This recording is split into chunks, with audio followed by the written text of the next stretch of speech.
I caught my wife cheating, in another man's arms, heartbroken. I planned the perfect revenge. I've always been fascinated by stone masonry. As a kid, I'd spend hours watching my grandfather meticulously lay stones, creating timeless structures. His weathered hands moved with a grace that made the hard work seem easy.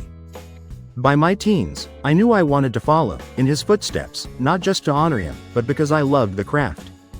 There's something deeply satisfying about shaping raw materials into something lasting. In my early 20s, after 4 years in the military, I returned home with a new outlook. The discipline and patience I gained paired well with masonry. I took over the family business and soon led projects my grandfather would have been proud of, but it wasn't just about building stone walls. It was the connections I made along the way. At Jerry's wedding, I smiled, happy for him. After all he'd been through, seeing his joy was heartwarming. When I got his invite, I called him immediately. "Are you sure about this?" I asked. He chuckled. "Absolutely. If it weren't for you, I'd never have met Anna.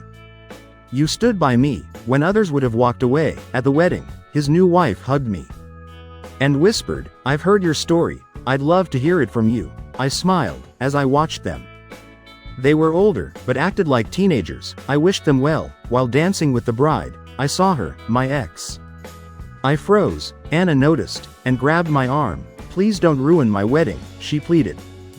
"What's she doing here? Does Jerry know?" I asked, frustrated. "He knows," she replied. "He invited her for you. Now let's finish this dance." I was furious, but stayed. Jerry approached me afterward, grinning. "I didn't invite her to the wedding, just the reception. You need to talk to her," I argued. But both Jerry and Anna stayed by my side. Finally, Anna snapped, "You're being ridiculous. Talk to her, get it over with, and stop ruining our night." She was right. I had too much to drink. And suddenly, there she was, tears in her eyes, hand outstretched. "Will you dance with me, please?" she asked. I could have ignored her, but instead, I took her hand. As we danced, I felt her tears on my jacket. She whispered, "Let me pretend, for just a moment, that you still love me." The truth was, I did. We moved slowly, lost in memories. I thought about all the women I'd loved. But she was the one who lingered, the one who wasn't really mine. That's why it hurt so much. As I hugged her tighter, I realized I was only torturing myself. I saw the fight coming, but didn't believe it. A smaller guy, about 40, rushed at me, his friends trying to stop him. I was 31, tall, strong, and feeling good. It was a Thursday, I'd just been paid, and I was waiting for my girlfriend. What could go wrong? I didn't know the guy, and had never seen him before. He stood right in front of me. And I wondered what he was up to, as his hands slowly moved up from his knees, forming a fist. It was so awkward. I figured he'd never thrown a punch before. Then he punched me in the eye. I was so focused on his weird movements, I didn't even think to defend myself. I fell, and he tried to kick me. I'd been out of the military long enough for this guy to catch me off guard. But my instincts kicked in fast. I rolled, grabbed his leg, and pulled him down, trapping him easily. His two friends tried to jump in, but they were outnumbered, and the bartender helped pull me off him. My cousin, who owned the bar, saw everything, but just kept polishing glasses. I caught my breath, and got in the guy's face. "What's your problem, man? You must have a last wish. Attacking someone half your age, and twice your size." He kept struggling. "Let me go, you lowlife. You need to learn not to mess with married women." I stared at him, thinking he was either high or crazy. I shoved him off, and stood up. "I'm not doing anything wrong, but if you come at me again, you'll regret it. Got it?" He didn't. He came at me again, and I knocked him out with one punch. I told his friends to get him out, and the bartender backed me up. They dragged him away. And we all laughed it off, until my date arrived. She saw my bruise, and asked what happened. Some guy thought I was messing with his wife, and sucker punched me. Sad really. He was older, short, and didn't know how to fight. But he had guts, as I explained. Her face went pale. I tried to lighten the mood. "Relax, I'm fine, but if you want to kiss it better, I won't complain." She kissed me and teased, "He must have been crazy to attack you. Didn't he notice these muscles?" Later I found out, she just wanted me to describe him again. He was older, short, a bit out of shape, but had nerve. If his wife really was cheating, it could get ugly. Melody excused herself, saying she wasn't feeling well. My cousin, the bartender, chimed in, "Guys like that are the ones you have to watch. They snap when they find out their wife's cheating." "I've seen it 100 times. Let's hope you rattled him enough to stay away," I agreed. "I hope he finds the right guy and deals with him, but he needs to get his facts straight first." Melody came back looking upset. "Sorry, the hospital called, big accident on the highway, and they need help. I'll call you tomorrow, if I'm not too tired." She kissed me and left. She was a trauma nurse, so this happened often. Luckily, she had a few days off after her long shifts. While I worked out of town most of the week, no, I don't have a fancy job, flying around the country, solving big problems. I lay stone, that's right, big rocks. My dad was always traveling for work, making big money for his company. So my mom mostly raised my sister and me on her own. She did a great job. But when I was 12, my dad left her for a younger woman. It broke her heart. But my grandfather, who never liked him, stepped in. Dad tried to rush the divorce and cut off her medical benefits. But Granddad hired a top divorce lawyer and made sure she got what she deserved. Dad backed down when his career was threatened and moved to the West Coast, so we hardly saw him after that. Except at my high school graduation, when he offered to pay for college if I moved out west. I refused and kicked him out when he insisted. That was the last time I saw him. My mom later remarried a good man, and I became a big brother at 15. My stepdad offered to help pay for college, but I joined the military instead, serving 4 years, including a year each in both Iraq and Afghanistan. Afterward, I used my military benefits to go to school while working for my grandfather. Granddad was a master stonemason. I started learning from him at 14, working summers and after school. In Afghanistan, he built walls around our positions, and when one of my walls saved lives, the other guys started helping. The local Afghan masons were incredibly skilled, and I learned a lot from them too. When I got out of the service, I joined the family business. Soon I was managing jobs with just a couple of assistants. While Granddad handled the big projects, he was planning to retire, but before he could, a texting driver ran over him while he was crossing the street. He died instantly. He had already transferred the company to me by that time, and I took over at age 27. We specialized in building dry stone walls, no mortar, just skill in laying stones to keep them stable. It's a difficult craft, but we were the best. Before Granddad passed, he secured a contract to repair walls at 5 of the state's oldest universities. Some of these walls were over 300 years old. I had a crew of master masons and journeymen at each site, paying the journeymen based on their skill level with the chance to increase their wages over time. There was some concern about whether I could handle the contract after Granddad's passing. But I reassured them, the same skilled masons are still working, I said, and the quality won't suffer. They kept the contract with us, knowing how rare good masons are. I didn't enjoy managing the business without doing the hands-on work. So I hired my sister Becky, who had just graduated with a business degree. She was good at spotting poor work and could lay stone herself. We ran the business together with help from our stepdad, Jerry Jr., who was an accountant. My younger brother, Jerry Jr., was 15, and I promised him a summer job, learning the trade. Though he had a talent for math and might not stick with masonry, I knew he'd be valuable, no matter what path he chose. I was 30 when I met Melody. One Thursday night, she came to the bar with friends, and we felt an instant attraction. My cousin Billy, who owned the bar, often had live bands playing country music, and I watched Mel dance a few fast songs, admiring her grace. When she came to the bar, as a slow song started, she grabbed my hand, saying, "I don't want to waste a good slow song, let's dance." I was so surprised. I just followed her, while my friends laughed. Dancing with Mel felt like magic. She moved so close, like we were the only two in the room. By the end of the song, I think I was already in love. She was about 5 feet 2 inches, and with heels, she could look me right in the eye. When the song ended, she didn't let go of my hand and pulled me to her table to meet her friends. Though I couldn't remember their names, we talked until closing. And one of her friends urged her to kiss me and get my number. Before leaving, she kissed me, asked if I'd be there the next night, and told me to meet her at 7:30 for dinner. Then she was gone, leaving behind her perfume and the taste of her lips. Back at the bar, Billy teased me, "Not bad, Bandit. If she'd held out a hoop, you'd have jumped through it." My nickname came from my real name, Jesse James. And my dad had picked it because he admired the outlaw's Robin Hood reputation. I had a rough history with women. My first serious girlfriend broke up with me before I left for the military, saying she didn't want to wait for an uncertain future. We met again after I returned, but we'd both changed, and the spark was gone. The second was Cindy, a college volleyball star. She was tall, athletic, and incredibly arrogant, used to getting her way. She believed she was special, and the whole campus treated her like royalty because her team won several national championships.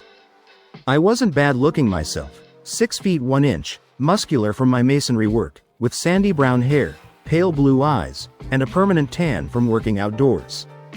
One day, Cindy and her entourage walked into a crowded bar where I was eating alone. She asked me to give up my table for her and her friends.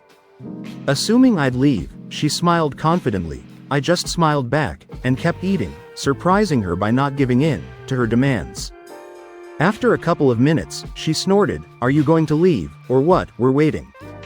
When I'm done, or a smaller table opens up, I'll gladly give it up, or since I have plenty of space, you're welcome to join me."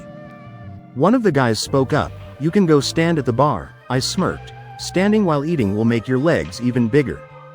I'm already struggling to find a decent 14-year-old. Don't make it harder," he growled. "Maybe I'll make you leave." He was about 5 feet 10 inches and looked fit, but his posture said he didn't know how to fight. I looked at him, took a sip of tea, ate a fry, and said, "3 outcomes here. 1. You knock me out, and everyone thinks you're an idiot for picking a fight with someone minding their business. 2. I knock you out, and everyone thinks you deserved it for being an idiot. Or 3. You let me finish, and I'll be gone in a minute. Let your friends sit while you grab drinks. I'll be out of here by then," he pouted. And Cindy, watching all of this, finally said, "Brian, stop, just get the drinks. We'll sit here if this gentleman shares." By then I was done. I stood, pushed the chair out for the girl nearest me, and said, "Please take the table. I'm finished. Have a nice evening."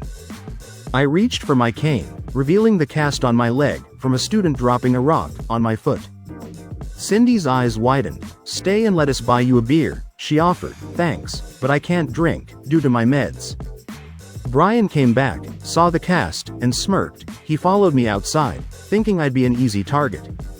"You think that cast will save you? It'll make things easier," he said, threatening me.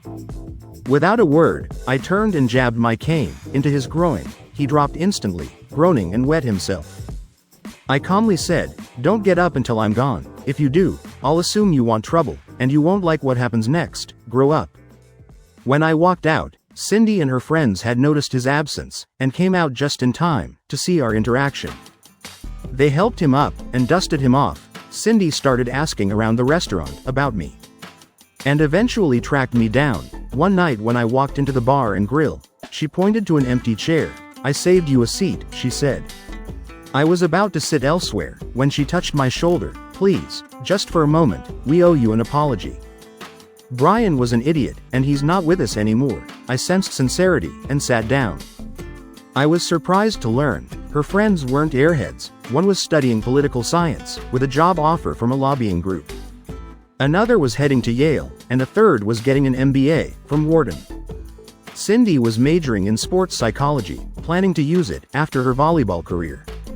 They discussed their futures and occasionally asked for my opinion. I chimed in when I could. When the conversation shifted to my work, one friend asked, "Wow, that's a niche market. Is it good money? What's your business plan?" I raised my hand. "It's great money. I'll never be rich, but I'll be comfortable. Most of my work comes from word of mouth.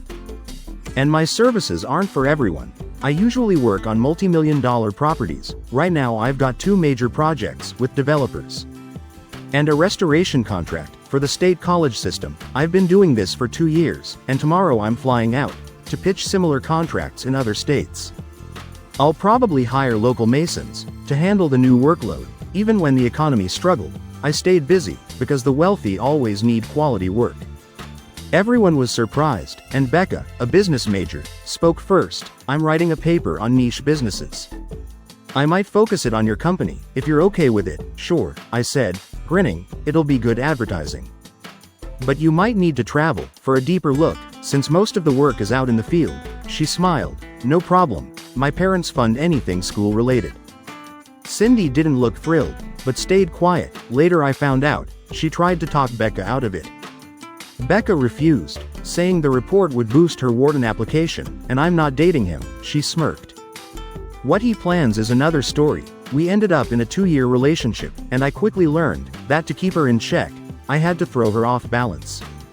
She had a my way or else attitude, and I made it clear, you may be the queen at school, but not with me. I want a partnership, where we both lead and follow. She smiled, and said, I'll be your queen, and you'll be my king. For 18 months, I kept her guessing, even delaying sex, to maintain control. One night she got fed up, and yelled, damn it, bandit, man up and do me. What's wrong? Scared you won't be good enough. I replied calmly, I've heard all about your skills from others, but thanks for the offer, I'll pass, good night. She tried to apologize, and physically stop me, but I broke free, and left.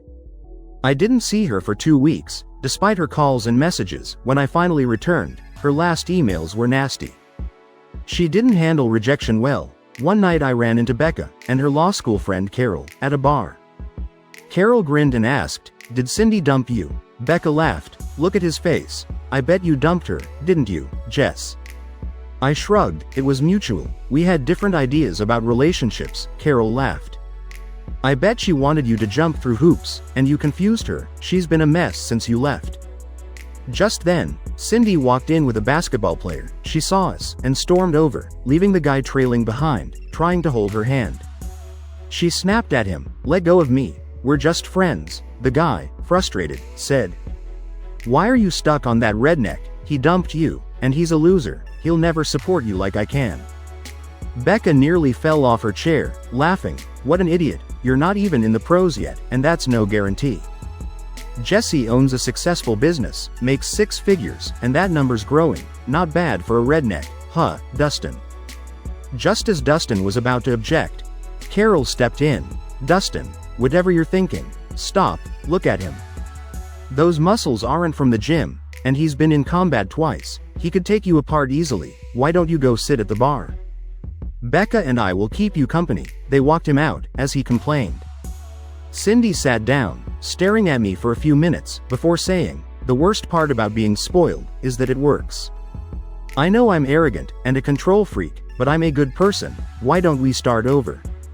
I stayed quiet, which made her uncomfortable, so she continued, I regret that night, I thought I was supposed to be admired. I know I'm just a girl, and there are better ones out there, but they'll never love you like I do. I'll wait for you, and you can set the pace. 4 months later, Cindy wanted to see where our relationship was headed. After not winning nationals, she blamed me for distracting her. She had an offer to play pro beach volleyball, with most of the money coming from endorsements. We talked it over, and decided to get married, though we agreed to wait until after her first year. She traveled with me for a month, spending time together, before her season started. When she left, it was hard, she cried, as I almost had to push her onto the plane. I told her, if you don't like it, come home, I can pay for your studies. She hugged me tighter. I need to prove I can take care of myself. I signed a contract, and I have to play. Her first season went well, she and her partner were ranked first. The string they wore on TV bothered me. But she laughed it off, it's in the contract, honey, it's part of an ad campaign, you don't mind, do you? I supported her, though we only saw each other once a month, for a few days. When she finally came home, my mom started hinting at grandchildren. Meanwhile, my sister Becky was settling down, with her wife. After mom came to terms with Becky's life, she started pressuring them to adopt or do artificial insemination, which they were considering. After 4 weeks at home, Cindy became distant. I confronted her, and she eventually admitted. I signed another contract. For next season, they doubled the money, and I couldn't turn it down. I was furious, we argued constantly. You promised last year would be it, I said. Cindy, frustrated, screamed back at me, but when I wasn't paying attention, stopped in a quiet voice. She said, "I'll write a contract. If I don't quit next year, the marriage is off. Please, Bandit. This means so much to me." I looked at her and said, "You don't need a contract. If you don't stop next year, I'm gone. Got it?" She went pale and made promises, one she didn't keep. Early the next year, her team's success continued. And her partner Jen even called to thank me for letting Cindy stay on tour. Jen mentioned this would be her last year, as she was moving on to teaching and coaching. She joked about how, if her marriage had been like ours, she might still be married. That comment left me uneasy. Later, when Cindy told me about Jen's call, I shot her a look. She went quiet. I asked, "What arrangement is Jen talking about?" Cindy tried to laugh it off, saying Jen was just scattered after her divorce. And reassured me, I'll never make her mistake. When I pressed, she admitted Jen had an affair with a guy on the tour, which led to her divorce. Cindy promised, "I would never hurt you like that." Normally, Cindy called me every Monday and Tuesday, but one week, I heard nothing, despite my calls and emails. The following week, she came home unexpectedly, furious that I hadn't been answering her calls. I told her I was just following her lead. We had a huge argument, and in a fit of anger, I mentioned her Spanish boyfriend. She went pale, and I left. 2 days later, Cindy showed up at my work, begging to talk. She insisted nothing was happening, and promised to quit the tour after the season. She said everything I wanted to hear, and I believed her. She did 2 more photo shoots. But one day, while waiting on my truck tires, I saw a golf magazine featuring Juan Pablo. In one picture, he was kissing Cindy at a beach volleyball match. The article mentioned he attended her events to support his girlfriend.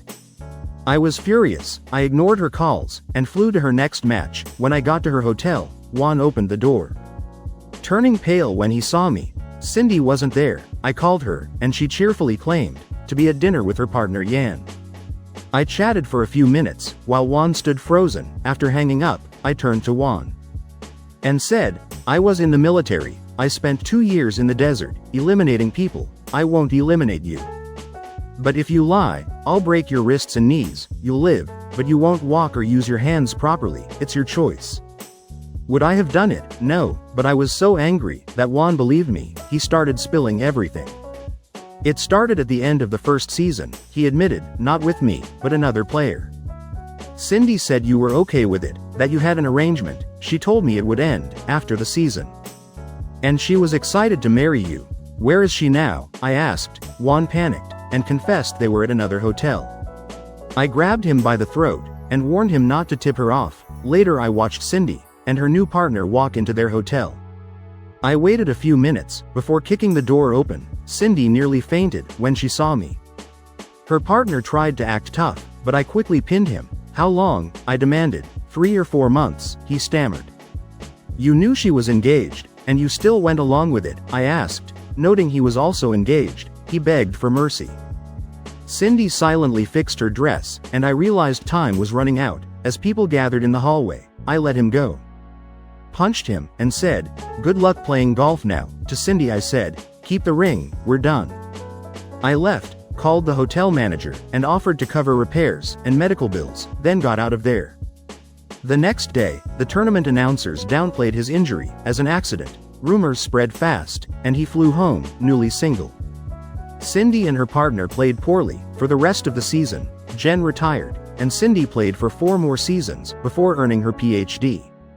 She tried to contact me for months, even telling my mom she'd fly out to talk. My mom laughed and told her off, and Cindy never came. For 2 years, I had trust issues with women. Then I met Melody, and things changed. She was a trauma nurse, and our schedules aligned. We took it slow: dinners, dancing, museums, and baseball games. It wasn't long before I was head over heels for her. We never saw each other on her work days. But she always called during breaks. She lived with 2 other nurses, and they had a strict no boyfriends rule to avoid drama.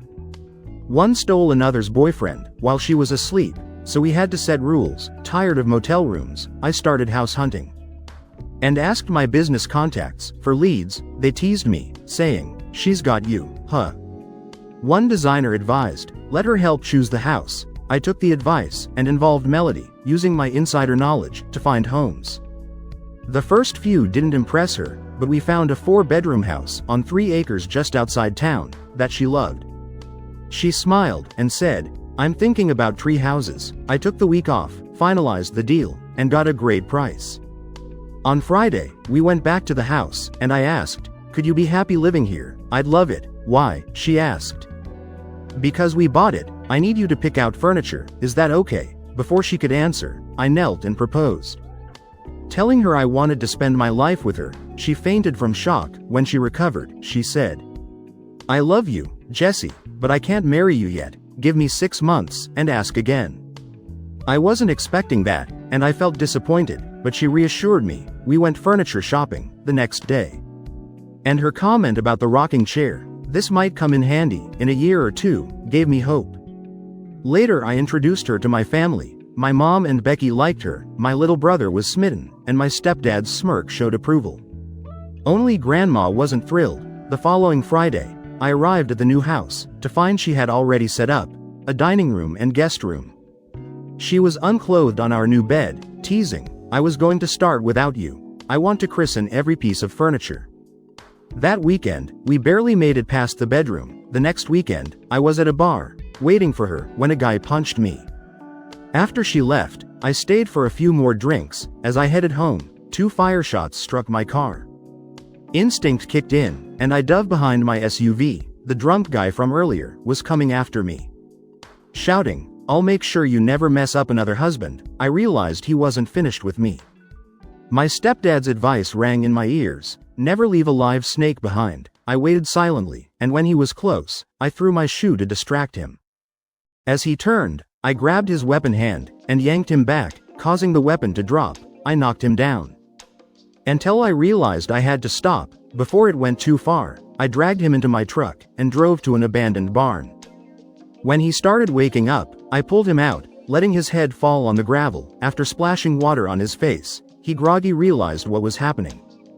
I didn't plan to destroy you, I said, kicking his weapon away, but I wanted to scare you. A.32, really?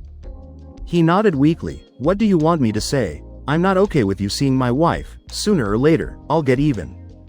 You might as well finish me now. Despite the situation, he wasn't backing down. I slapped him lightly, and asked, I'm not with anyone's wife. What can I do to end this? Defeated, he told me to check his wallet. I pulled out a picture of Melody, and my heart sank. It was her, younger, in a wedding dress. Is that her? He asked. You didn't know, did you? How does it feel? I couldn't respond. After talking a bit, we started drinking from the bottle of whiskey I had for the new house. The next morning, I woke up to find him holding the .32. You're right, it's not much, but I wouldn't want to be shot by it, he said, putting it away. We talked more in the truck. He admitted he always suspected this would happen, given their age difference and time apart. He worked weekends as a trucker, leaving her plenty of time to stray. I asked what he planned to do.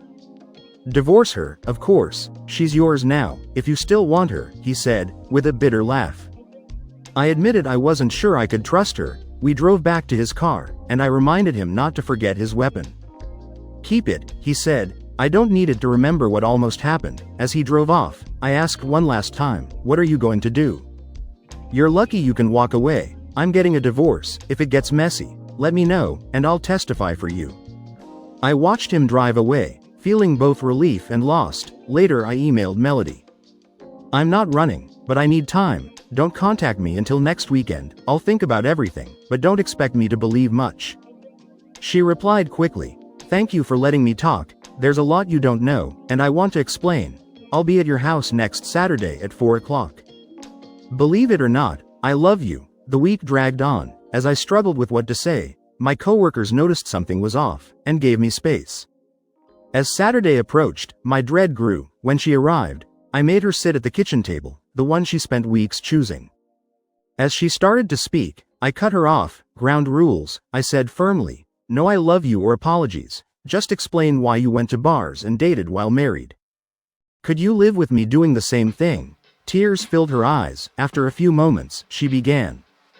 She grew up poor, raised by a heavy drinking father. After her mom left, she married Jerry for stability, not love. When their schedules conflicted, she started going out with friends. To ease her loneliness, she always wore her rings. But then she met me. I didn't love Jerry like I love you, she admitted, but I respected him. I didn't know how to tell him. You should have left him when you realized how you felt. Instead you used him as a backup, I said, frustrated. I know, she whispered. I shook my head. Even if we stayed together, how could I trust you? What happens when I'm gone for work, and you're lonely again? She cried, but I pushed on. It's about trust, Mel. I need to trust my partner completely, and right now, I don't think that's you. She sat quietly, then said, I understand, but no one will ever love you as much as I do. Even if we never get back together, I'll prove that to you. She left without another word. We spoke only twice after that, with little progress. Eventually she started emailing me, for months. The emails ended with her begging for another chance, though they became less frequent over time. She mentioned therapy and going with Jerry a couple of times. After 7 months, she stopped writing. Her last email read, My dear Jess, this will be my final message. I'm officially divorced now, the second best moment in my life. The first was meeting you. Therapy helped me realize I was too immature and selfish to marry Jerry.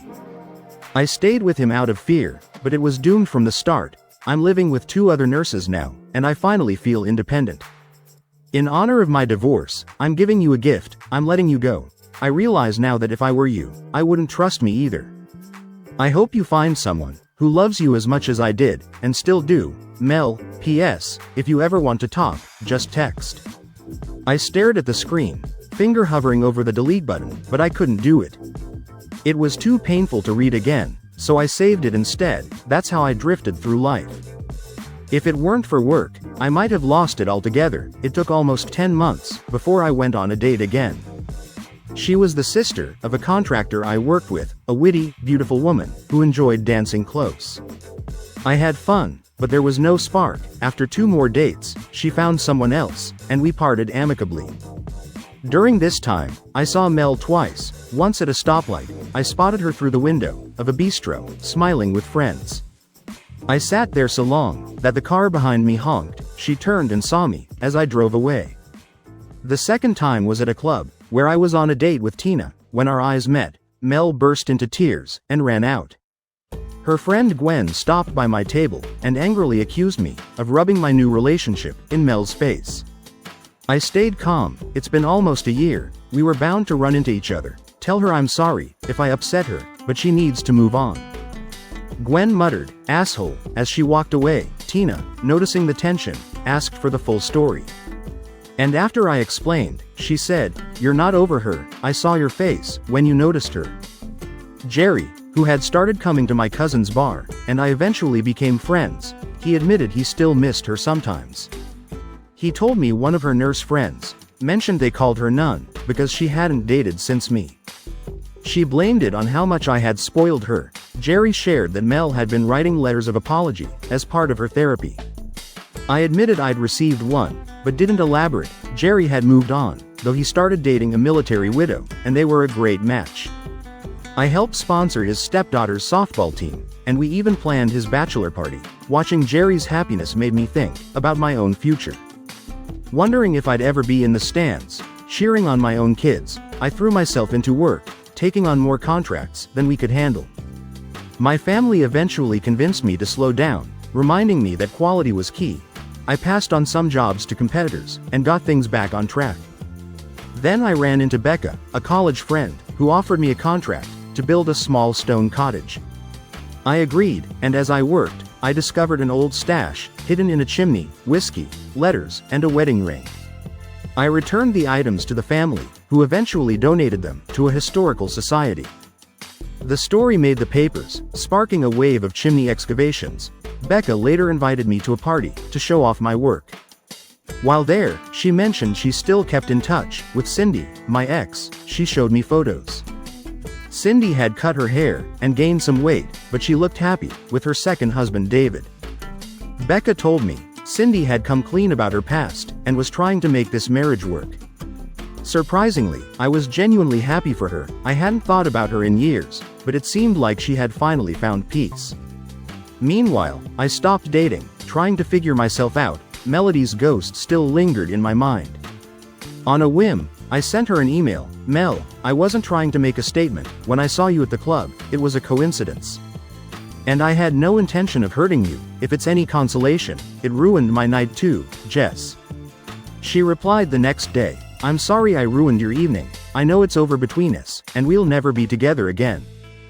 But I can't stop loving you. I've given up trying. Time hasn't healed me, it's only made me miss you more. I got a job offer at another hospital, far enough away, that we won't run into each other. I think I'll take it, and start fresh. Maybe then I'll finally move on. I wish you happiness, Jess. Mel, P.S. If you ever want to talk, just text. I thought about it, we didn't see each other much, but if moving would help her, I was fine with it. Maybe one of us could find happiness. And here we were dancing. The feeling was both familiar and different. Jerry bribed the orchestra to play 3 slow songs in a row. I would have stopped after the first, but she held on. When the music finally ended, she clutched my arm. Will you sit with me for a while, please? I'll beg if I have to avoid embarrassment, I agreed. She led me to a small table, in the back, where we could talk. She made small talk for a minute, before I stopped her.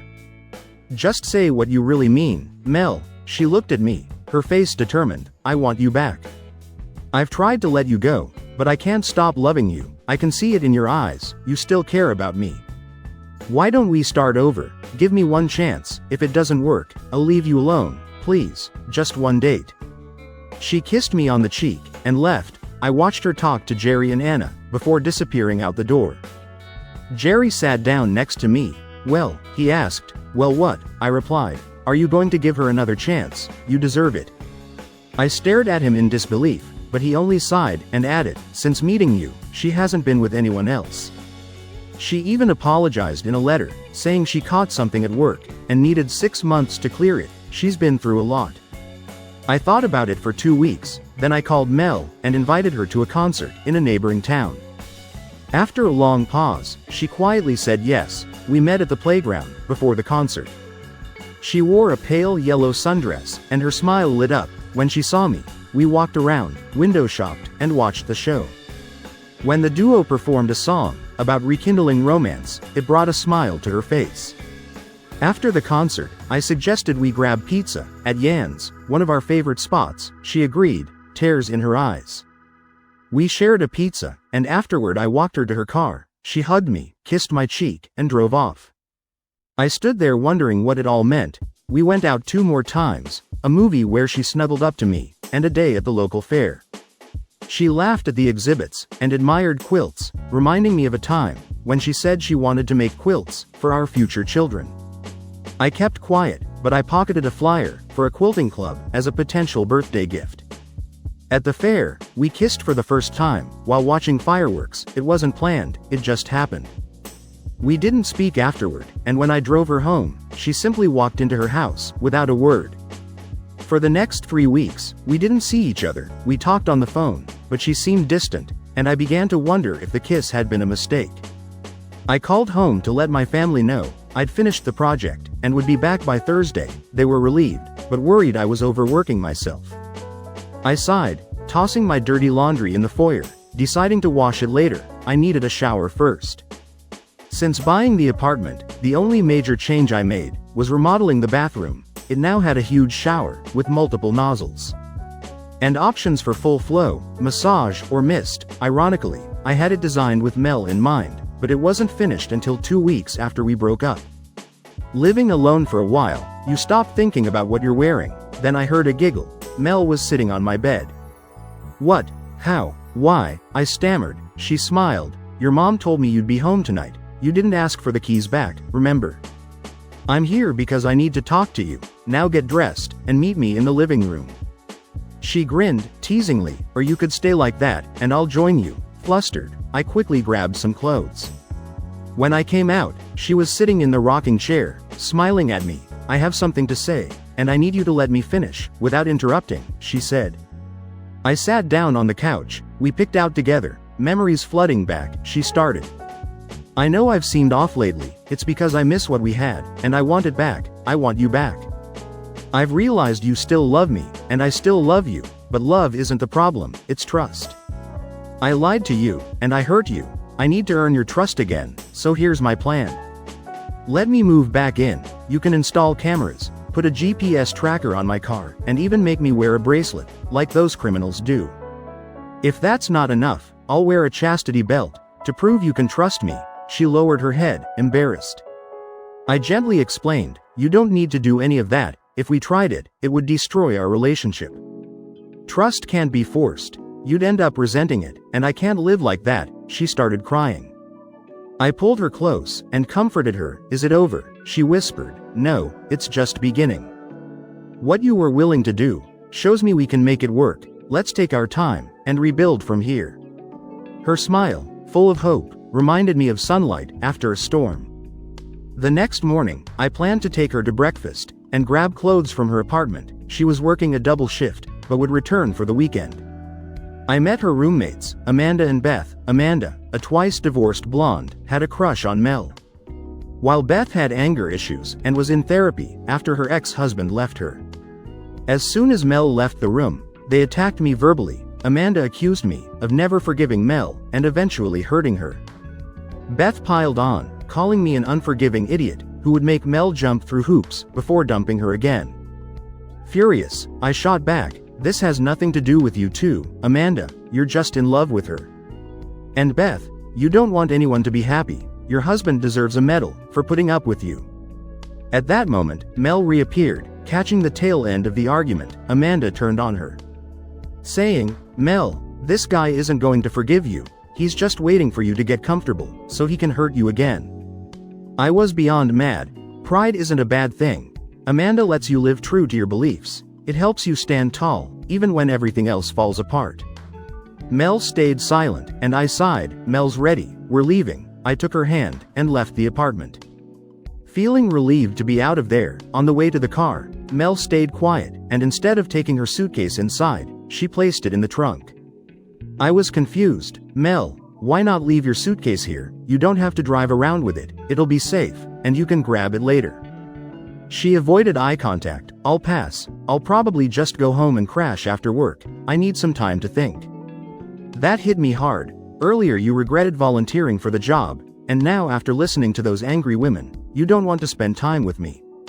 Frustrated, I added, "Fine, go find someone else, but I've lived without you once, and if you start playing games, I'm done. I want my key back." I could tell she realized her mistake, but I wasn't in the mood to be reasonable. After everything we went through to get back together, was she really pulling away? I told myself I didn't need her, but I did. I missed her more than before, and was angry at myself for getting my hopes up again. To distract myself, I threw myself into work, tackling a backlog of projects. I stayed away from home for 3 weeks, only taking a day off to do laundry and check on the house. When I got back, I was shocked to see her car in my driveway. Mel rushed out of the house and hugged me tightly, nearly knocking us both over. She was sobbing and mumbling incoherently. I had to force her wrist behind her back to stop her from gripping me too tightly. "Shut up," I snapped, my raised voice surprising both of us. I stood up, leaving her on the ground, but her whimpers turned into screams. Despite wanting to shut her out, I couldn't ignore her pain. I picked her up and carried her inside, not too gently, and got her some water. "Drink," I ordered. After a few sips, I asked, "How did you get here?" She whispered, "I broke the window." I couldn't believe it. "You what?" "I broke the window and used the spare key I had. I had a fight with Amanda and Beth. They kicked me out, and I came here. You didn't respond to my calls or messages. I waited, hoping you'd come back. I just wanted to be near you. If you want me to leave, I will." Kicking her out seemed too harsh. Not right now. "Order a pizza. I'm starving. I'll be back after a shower." When I came out, dressed in sweats, Mel had freshened up, looking younger and hopeful. The pizza arrived, and we sat down to eat. I noticed she looked thinner. "Are you on a diet?" I asked. She shook her head. I haven't felt like eating much." After dinner, we sat in the living room. I didn't sit next to her, which disappointed her, but I needed to clear my head. "Tell me the truth, Mel. We both want to be together, but how can I trust you again? What can you do to prove it?" She had a plan. Couples counseling. A friend at work went through it, and it helped her and her boyfriend work through their issues. I think it's the only way to fix this. I'm willing to try, even if we realize we're not meant to be. This half-life is eliminating me. Please think about it. I agreed to consider it, and she nodded. Then she started dragging her suitcase toward the door. Where are you going? I asked, surprised. To a motel. I'll look for an apartment next week. I know you don't want me here, she said, quietly. Instead of letting her leave, I picked up her suitcase and unpacked it. Help me put this away, I said, teasing her by twirling one of her strings. Blushing, she smiled through her tears. Fine, but you have to take them off as often as possible. Agreed, I said, but there will be some rules. Make an appointment for counseling, and let's take this slow. She agreed, and we drank wine together, savoring the moment. We'll make it work, Mel, but I need to know, I can trust you completely. If either of us feels it won't work, we have to be honest, she nodded, then added. And I need you to spend more time with me, not just one day a week, and promise to attend all our counseling sessions, no excuses. I promised, and we ended the conversation there. We didn't make love that night, it didn't feel right. Instead, I lay awake, wondering if we were finally on the right path. The next day, we started couples counseling.